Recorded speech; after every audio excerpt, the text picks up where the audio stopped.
Hello everyone, welcome to my YouTube channel and welcome to another simple tutorial video here. And today I'm going to show you how you can fix Messenger video call not working on the background. So this problem may occur to your Messenger that your video call is not working on the background.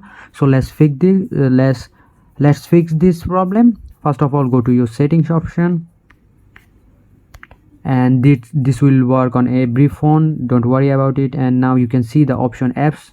Just click on that option and search for your Messenger application. Here is my Messenger application. Click on that application.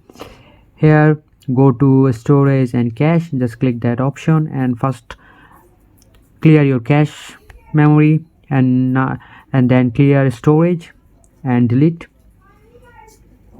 Now go back.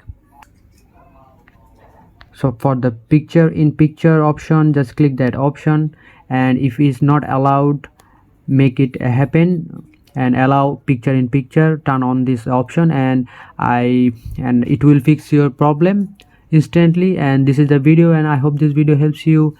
And if this video helps you, consider subscribing to my channel, and I will catch you guys on the next one.